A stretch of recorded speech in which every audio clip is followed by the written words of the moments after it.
حضرت ابی بن کعب رضی اللہ تعالی عنہ بیان کرتے ہیں کہ انہوں نے کہا، اے اللہ کے رسول صلی اللہ تعالی علیہ وآلہ وسلم، میں آپ پر کثرت سے درود پڑھتا ہوں، اپنی دعا میں کتنا وقت درود کے لیے وقف کروں؟ آپ صلی اللہ تعالی علیہ وآلہ وسلم نے فرمایا، جتنا چاہو۔ میں نے کہا، چوتھا حصہ؟ آپ صلی اللہ تعالی علیہ وآلہ وسلم نے فرمایا، جتنا چاہو، اور اگر اس سے زیادہ پڑھو گے تو وہ تمہارے لیے بہتر ہے۔ میں نے کہا، آدھا حصہ؟ آپ صلی اللہ تعالی علیہ وآلہ وسلم نے فرمایا، جتنا چاہو، اور اگر اس سے زیادہ پڑھو گے تو وہ تمہارے لیے بہتر ہے۔ میں نے کہا، دو تہائی؟ آپ صلی اللہ تعالی علیہ وآلہ وسلم نے فرمایا، جتنا چاہو، اور اگر اس سے زیادہ پڑھو گے تو وہ تمہارے لیے بہتر ہے۔ میں نے کہا، میں آپ پر درود ہی پڑھتا رہوں تو؟ آپ صلی اللہ تعالی علیہ وآلہ وسلم نے فرمایا، تب تمہیں تمہاری پریشانی سے بچا لیا جائے گا اور تمہارے گناہ معاف کر دیے جائیں گے۔ ایک روایت میں ہے، تب تمہیں اللہ تعالی دنیا و آخرت کی پریشانیوں سے بچا لے گا۔ روز قیامت نبی کریم صلی اللہ تعالی علیہ وآلہ وسلم کے سب سے زیادہ قریب وہ ہوگا جو سب سے زیادہ آپ صلی اللہ تعالی علیہ وآلہ وسلم پر درود شریف بھیجتا ہوگا۔ حضرت ابن مسعود رضی اللہ تعالی عنہ سے روایت ہے کہ رسول اکرم صلی اللہ تعالی علیہ وآلہ وسلم نے فرمایا، قیامت کے دن لوگوں میں سے سب سے زیادہ میرے قریب وہ ہوگا جو سب سے زیادہ مجھ پر درود بھیجے گا۔ وہ مواقع جہاں پر درود شریف ضرور پڑھنا چاہیے، ویسے تو درود شریف کسی وقت یا موقع کی قید کے بغیر کثرت کے ساتھ پڑھنا چاہیے، تاہم بعض مواقع ایسے ہیں جہاں اس کے پڑھنے کی خصوصی تاکید کی گئی ہے۔ ان میں سے تو کچھ مشہور ہیں، مثلا ہر نماز کے آخری تہجد میں، نماز جنازہ کی دوسری تکبیر کے بعد اور خطبہ جمعہ وغیرہ میں۔ ان کے علاوہ مزید کچھ مواقع یہ ہیں، دعا سے پہلے حضرت فضالہ بن عبید رضی اللہ تعالی عنہ بیان کرتے ہیں کہ نبی کریم صلی اللہ تعالی علیہ وآلہ وسلم نے ایک شخص کو نماز کے بعد دعا کرتے ہوئے سنا۔ اس نے آپ صلی اللہ تعالی علیہ وآلہ وسلم پر درود نہ بھیجا، چنانچہ آپ صلی اللہ تعالی علیہ وآلہ وسلم نے فرمایا، اس نے جلد بازی کی ہے۔ پھر آپ صلی اللہ تعالی علیہ وآلہ وسلم نے اسے بلایا اور فرمایا، تم میں سے کوئی شخص جب نماز پڑھ لے تو سب سے پہلے اللہ تعالی کی تعریف و ثنا بیان کرے، پھر نبی صلی اللہ تعالی علیہ وآلہ وسلم پر درود بھیجے، اس کے بعد جو چاہے اللہ سے مانگے۔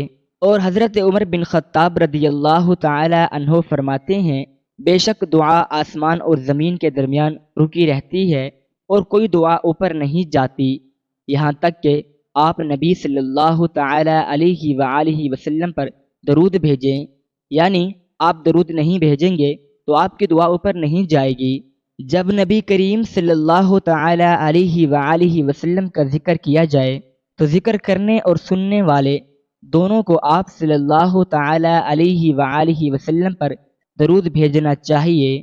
نبی کریم صلی اللہ تعالی علیہ وآلہ وسلم کا ارشاد ہے، اس آدمی کی ناک خاک میں ملے جس کے پاس میرا ذکر کیا گیا اور اس نے مجھ پر درود نہ بھیجا۔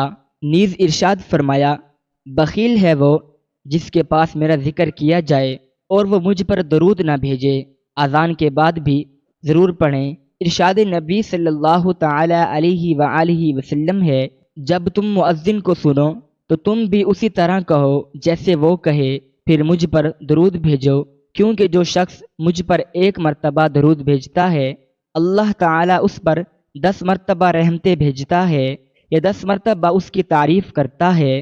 مسجد میں داخل ہوتے اور اس سے نکلتے ہوئے پہلے درود شریف اور پھر مسنون دعا پڑھنی چاہیے۔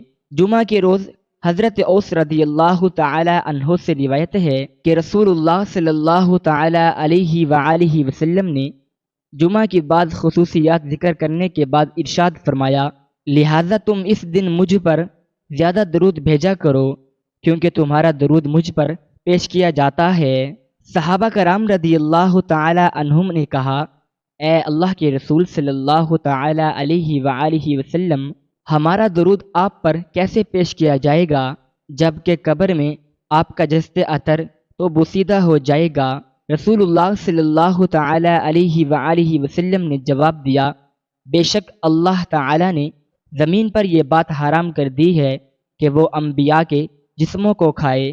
صبح و شام حضرت ابو درداء رضی اللہ تعالی عنہ سے روایت ہے کہ رسول اللہ صلی اللہ تعالی علیہ وآلہ وسلم نے فرمایا، جو آدمی صبح کے وقت 10 مرتبہ اور شام کے وقت 10 مرتبہ مجھ پر درود بھیجتا ہے، اسے قیامت کے دن میری شفاعت نصیب ہوگی۔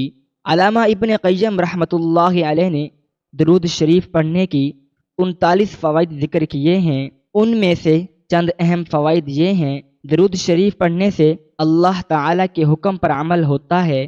1 مرتبہ درود شریف پڑھنے سے اللہ تعالیٰ کی 10 رحمتیں نازل ہوتی ہیں، 10 نیکیاں لکھی جاتی ہیں، 10 گناہ معاف کر دیے جاتے ہیں، 10 درجات بلند کر دیے جاتے ہیں۔ دعا سے پہلے درود شریف پڑھنے سے دعا کی قبولیت کا امکان زیادہ ہو جاتا ہے۔ اذان کے بعد کی مسنون دعا سے پہلے درود شریف پڑھا جائے تو قیامت کے روز حضور صلی اللہ تعالی علیہ وآلہ وسلم کی شفاعت نصیب ہوگی۔ درود شریف کثرت سے پڑھنے سے پریشانیاں ٹل جاتی ہیں۔ قیامت کے روز نبی کریم صلی اللہ تعالی علیہ وآلہ وسلم کا قرب نصیب ہوتا ہے۔ درود شریف پڑھنے سے مجلس بابرکت ہو جاتی ہے۔ جب انسان نبی کریم صلی اللہ تعالی علیہ وآلہ وسلم پر درود شریف بھیجتا ہے تو اللہ تعالی فرشتوں کے سامنے اس کی تعریف کرتا ہے۔ درود شریف پڑھنے والے شخص کی عمر، اس کے عمل اور رزق میں برکت آتی ہے۔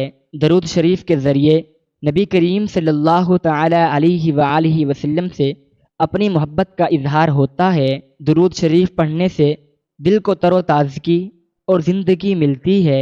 آخر میں اللہ رب العزت سے دعا ہے کہ وہ ہم سب کو رسول اللہ صلی اللہ تعالی علیہ وآلہ وسلم کے تمام حقوق ادا کرنے، آپ صلی اللہ تعالی علیہ وآلہ وسلم کی اطاعت کرنے اور آپ صلی اللہ تعالی علیہ وآلہ وسلم سے سچی محبت کرنے کی توفیق دے۔ روز قیامت ہمیں آپ صلی اللہ تعالی علیہ وآلہ وسلم کی شفاعت اور آپ کے ہاتھوں حوض کوثر کا پانی نصیب کرے۔ آمین ثم آمین۔ ناظرین، کمنٹ باکس میں ایک بار صلی اللہ تعالی علیہ وآلہ وسلم ضرور ٹائپ کریں۔ شکریہ۔ اللہ حافظ۔ السلام علیکم ورحمۃ اللہ وبرکاتہ۔